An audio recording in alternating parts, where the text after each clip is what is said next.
And now, it's time for another Dice Tower review with Tom Vasel.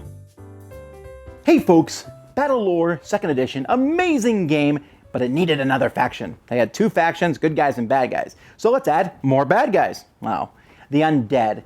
And today we're taking a look at an undead army pack. You buy this, you get a full army in it, called the Heralds of Dreadfall. Now this is one of two packs. There's also the Terrors of the Mists. You do not need both of them, but if you like undead, you will get both of them.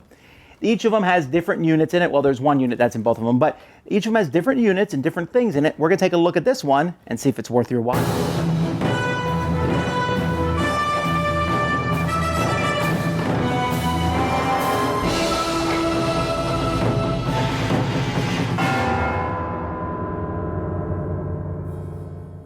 Here are all the units in Heralds of Dreadfall. And so you can see you pretty much have a whole army that you can play, although you can mix them. These guys here with the swords, the reanimates, they are in both sets. They're the only one in both sets. So what we're going to do now is we're going to take a closer look at the different creatures. I was going to say monsters. They basically are all monsters that come in this expansion. First, we have the reanimates. Like I said, they're in both sets. I really like these guys. They're my favorite basic unit in the game so far. These guys recover a health. And they're Legion, which means you get +1 to your combat roll for each figure that remains in the unit. So the more of them that you have, the better life is.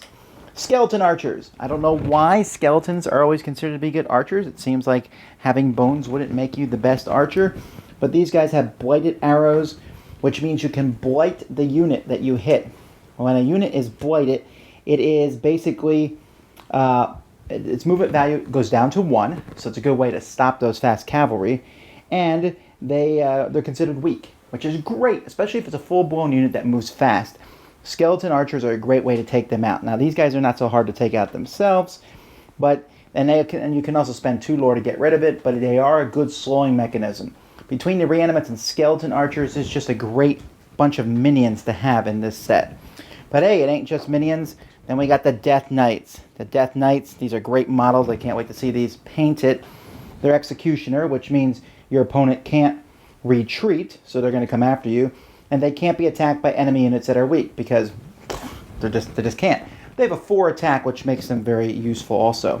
Then the Wraiths. These guys have some really cool models. I mean, look at those things. They look really great, and I love if these had been translucent plastic. But these have some great abilities too. Here you can swap with the target unit, then they can't hit you back. But even more importantly, the fact that they can move through enemy units is a very useful ability. Then we have the big daddy, the Barrow Worm, or as you will call him, the Undead Dragon. He flies just like the normal dragon does if you buy the monster dragon for Battlelore. Man, wouldn't you love that, both of them in the same deck? I would. Anyway, he also has Plague Breath, where he can again do that blighting. And if he kills the last enemy in a unit, he gets 2 lore. I don't know what he's doing. Pooping out lore after he eats humans. But anyway, these are the units. This expansion also comes with the little cards that are used for each of the units. And I should mention, it comes with a new tile called the Graveyard, which basically when one of your friendly minions is eliminated, you get rid of the Graveyard and immediately put that unit back here. So it's kind of a one-time... It's basically an extra unit of your choice. Now, of course, there's only 2 minions in this set, but if you include the minions from the other expansion, you have 3 different kinds of minions that can come back with it. So that's pretty cool. Also, more of the scenario cards that you can use and some different tiles. And then we have more of these cards. Yeah, a whole new set of lore cards. Some of these lore cards are in the other expansion. That includes the Undead, but most of them are unique to this one. Desecrate, basically... whenever one of your guys is eliminated, draw a card and gain 2 lore.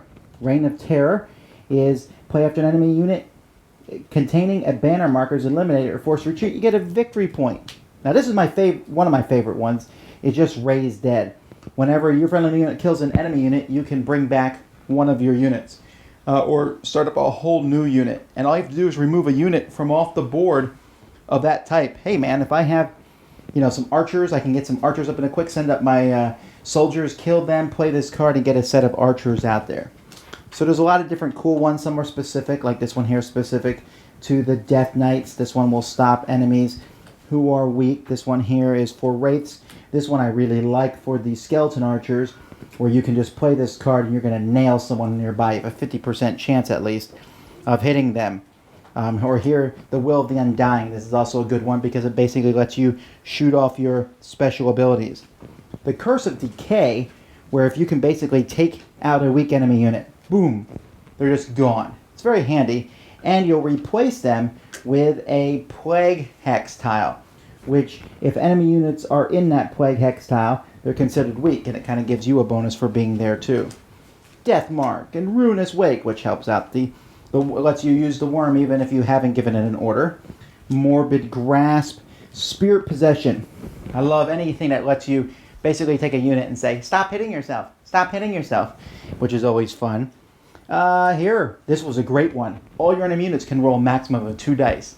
Your opponent's rolling too many dice, they're about to hit you with a huge amount of people. This is a great card to play. And then Darkness Falls, which anyone who's next to you takes 1 damage. Get a bunch of your minions up there, and this can do some pretty dreadful damage. So that's pretty much everything that comes in this expansion. Let's go to final thoughts. Yes, an undead dragon. Come on, you know that's cool. And I really like basically the foot soldiers here. You got a bunch of guys who can reanimate, come back, and keep fighting, and they're strong. And then you got the archers, and it's a good setup here, how this one works together. It has a different feel than the other factions. You don't need both of these, like I said, but you're going to want to get them. You're going to want to mix them together, and when you do that, you feel like it just has a fun feel. It's not overpowered. It's not better than the other 2 armies, but at the same time, it does provide an interesting mix for them. I love the graveyard aspect here. I think the cards are good. If push came to shove, I honestly don't know which of these I get better. Maybe the one Terror of the Mist, but it's really close. I love the models in both of them. I like having an undead dragon, so it's a tough call.